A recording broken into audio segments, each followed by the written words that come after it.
तो जी आज का हमारा टॉपिक है जी द सोल्ट्री रीपर, तन्हा लड़की जो कि फसल काट रही थी। तो इसके स्टेंजा 1 हम लोग कर चुके हैं। अगर किसी ने स्टेंजा 1 की वीडियो देखनी है तो डिस्क्रिप्शन में मैं आपको लिंक दे दूँगा, तो वहाँ से आप देखें। तो आज हम करते हैं जी स्टेंजा 2।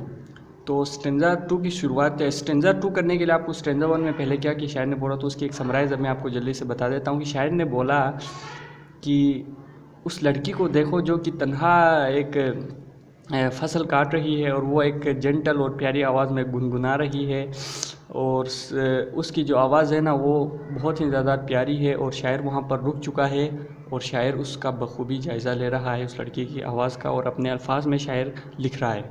तो अब शायर लिखता है मज़ीद कि no Nightingale did ever chaat. ठीक है, अगर मैं प्रोनाउंसिएशन में कोई भी मिस्टेक हो जाती है तो हमने सीरियस नहीं होना, आपने आपने उसको भूल जाना है और आपने कंटेक्स्ट पे ध्यान देना है, और मैं आपको अच्छी तरह इसको समझा दूंगा। तो शायर कह रहा है कि किसी नाइटिंगेल ने कभी शोर नहीं किया। इससे मुराद ये है कि ये तो इसका वर्ड टू वर्ड ट्रांसलेशन हो गया ना, लेकिन मैं हूँ टीचर तो मैं आपको इसका फुल टू फुल कंटेक्स्ट दे दूंगा कि शायर क्या कहना चाह रहा है। तो शायर कह रहा है कि शायर ने कभी नाइटिंगेल से भी ऐसी सुरीली और ऐसी प्यारी आवाज़ नहीं सुनी। इस सेंटेंस का ट्रांसलेशन ये होगा। तो आप परेशान हो रहे होंगे कि भाई नाइटिंगेल क्या है। तो नाइटिंगेल एक बर्ड है, सॉन्ग बर्ड है, जो अपनी खूबसूरत आवाज़ के लिए जाना जाता है, और उसकी खासियत यह है कि वो रात को वो गुनगुनाता रहता है।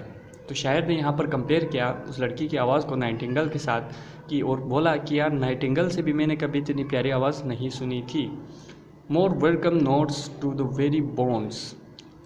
अब ये इस सेंटेंस में कहता है कि इस लड़की की जो आवाज़ है ना वो थके हुए लोगों, वेरी बॉन्ड कहते हैं जी थके हुए लोग या थके हुए लोगों का ग्रुप, जो बिल्कुल थक जाते हैं, सफ़र ट्रेवलर्स भी कह सकते हैं हम इनको।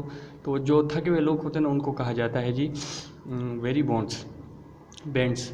तो शायर कह रहा है कि थके हुए लोगों के लिए ये जो आवाज़ है ना, ये जो लड़की की आवाज़, ये बहुत ही ज़्यादा लुत्फ़अंदोज़ होने वाली आवाज़ है। अब इस सेंटेंस को जब तक आप तीसरा चौथा सेंटेंस नहीं पढ़ेंगे ना, तो आपको एक एक सेंटेंस का कंटेक्स्ट कभी भी समझ में नहीं आएगा। अब हम आहिस्ता आहिस्ता जब पढ़ेंगे ना तो आपको क्लियर है टू जेड क्लियर हो जाएगा, मैं आपको गारंटी देता हूँ।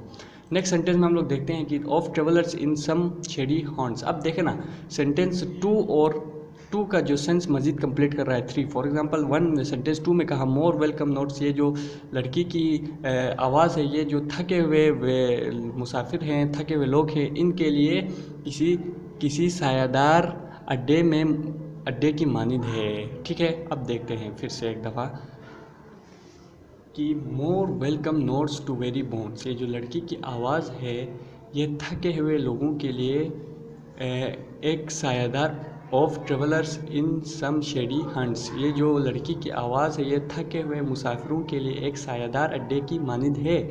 कंपेयर किया शायर ने उस लड़की की आवाज़ को एक सायादार अड्डे के अड्डा बेसिकली कहते हैं ना कि आपके लिए कोई जगह हो, स्टे कर सकते हैं जहाँ आप। तो ये आपका कंटेक्स्ट हो गया।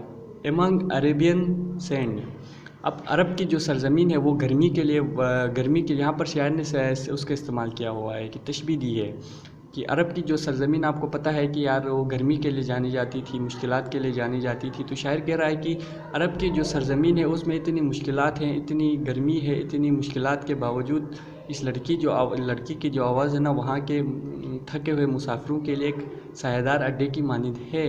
अब देखें ना, शायर ने उस लड़की की आवाज़ को किस लेवल पर पहुँचा दिया यार। तो ये इसका कंटेक्स्ट हो गया। उम्मीद है आपको 4 सेंटेंस समझ में आ गए होंगे। और अब हम 5वां सेंटेंस पढ़ते हैं। The voice so trilling never was heard. शायर कहता है कि यार इतनी प्यारी और इतनी सनसनीखेज़ आवाज़ मैंने कभी नहीं सुनी थी। शायर ने इससे पहले ऐसी प्यारी आवाज़ कभी नहीं सुनी थी। इन spring time from the Kuku bird. अब इस सेंटेंस का मज़ीद फर्दर इसकी इंफॉर्मेशन ऐड किया है शायर ने सेंटेंस में, इसी हवाले से ही बात हो रही है। कुकू परिंदे से बाहर के वक्त। अब देखो ना, इन दोनों के सेंस अब मज़ीद तब्दील हो गया। अब शायर ये कह रहा है कि मैंने कुकू बर्ड से बाहर के वक्त, कुकू बर्ड फिर एक परिंदा है जो कि बाहर के वक्त में वो अपनी प्यारी आवाज़ से लोगों को लुत्फ़अंदोज़ करता है। और ये हर्ब्स ये जो लास्ट में आया है ना हर्ब्स, ये आइलैंड का नाम है, एक आइलैंड, उस आइलैंड में पाया जाता है ये कुकू बर्ड। तो शायर ये कह रहा है कि मैंने कुकू बर्ड से भी, जो कि अपनी सुरीली आवाज़ के लिए बाहर के टाइम पे मशहूर है, मैंने उससे भी कभी इतनी प्यारी और इतनी सनसनीखेज़, इतनी थ्रिलिंग आवाज़ नहीं सुनी थी। ठीक है, अब उस कुकू बर्ड की यहाँ पर थोड़ी सी तहकीर हो गई कि यार उस कुकू बर्ड की आवाज़ पर भी इस लड़की की आवाज़ को शायर ने कहा कि इस लड़की की आवाज़ कुकू बर्ड की आवाज़ से ज़्यादा प्यारी है, क्योंकि मैंने कुकू बर्ड की आवाज़ कभी इतनी प्यारी नहीं लगी थी मुझे जितनी मुझे इस लड़की की आवाज़ प्यारी लगी। Breaking the silence of the sea. अब ये कुकू बर्ड के बारे में ही कहा जा रहा है कि कुकू बर्ड पहले तो मैंने आपको बताया ना हर्ब्स आइलैंड में पाया जाता है, और कुकू बर्ड और उस हर्ब्स आइलैंड की एक खुसूसियत है ना कि उस आइलैंड में अपनी खामोशी के लिए जाना जाता है वो आइलैंड। यानी कि अगर आपको कभी अल्लाह ने तौफीक दी और आप उस आइलैंड में पहुंच गए तो आपको किसी किस्म का कोई शोर व गुल वहाँ पर सुनाई नहीं देगा सिवाय उस कुकू बर्ड की सुरीली आवाज़ के। तो शायर कह रहा है कि breaking the silence of the sea, समंदरी की खामोशी को तोड़ते हुए सबसे दूर हर्ब्स, ये मुझे प्रोनाउंसिएशन में बड़ी मुश्किल हो रही है, ये हर्ब्स जो भी है इस आइलैंड में। तो इस सेंटेंस, इन दो सेंटेंस का मैं आपको ओवरऑल समराइज से मैं आपको कंटेक्स्ट बता देता हूँ कि शायर बोल रहा है कि इतनी प्यारी आवाज़ मैंने कभी नहीं सुनी। मैंने कुकू बर्ड जो कि अपनी सुरीली आवाज़ के लिए मशहूर है उससे भी मैंने कभी इस तरह की सुरीली आवाज़ नहीं सुनी। Breaking the silence of the, जिस तरह कुकू बर्ड की आवाज़ जो है ना खामोशी को तोड़ती है, बिल्कुल इसी तरह उस लड़की की आवाज़ भी खामोशी को तोड़ रही है। एमोंग द फर्दरेस्ट हब, तो मैंने एमोंग द फर्दरेस्ट हब में इसका मैंने आपको HERBIDS इसका मैंने बता दिया कि एक आइलैंड है कि स्कॉटलैंड में ये एक आइलैंड का नाम है जो कि अपनी खामोशी के लिए जाना जाता है। जिस तरह कुकू बर्ड उस आइसलैंड के अंदर उसकी खामोशी को तोड़ता है, सिवाय कुकू बर्ड की किसी की आवाज़ नहीं आती, सेम यही सीन यहाँ हुआ है कि उस लड़की की आवाज़ ने तमाम तर खामोशी को तोड़ दिया है। तो शायर बड़ा इम्प्रेस हो गया इस लड़की की आवाज़ से। तो हमारा यहाँ पर मैं आपको मज़ीद कुछ चीज़ें दे देता हूँ कि ये आपने पढ़ना है एक दफ़ा। ये जो मैंने इधर लिखा हुआ ये आप पढ़ेंगे तो आपको context A to Z clear हो जाएगा। और जब तक आप ये पढ़ रहे हैं मेरी आपसे रिक्वेस्ट है कि मुझे सब्सक्राइब करें, कमेंट करें, और इसका जो 3rd स्टेंजा और 4th स्टेंजा मैं बहुत ही जल्द अपलोड करके उसकी लिंक भी आपको डिस्क्रिप्शन में दे दूँगा। तो लिहाजा आपके लिए मैं इतना मेहनत कर रहा हूँ, तो आपका भी हक, आपको भी ये करना चाहिए कि यार मुझे सब्सक्राइब करें ताकि थोड़ा सा हौसला मिले और मज़ीद मैं आप लोगों के लिए वीडियोस लेकर के आ सकूं। तो इसी के साथ वीडियो एंड करते हैं। अल्लाह हाफिज़, अपना ख्याल रखें।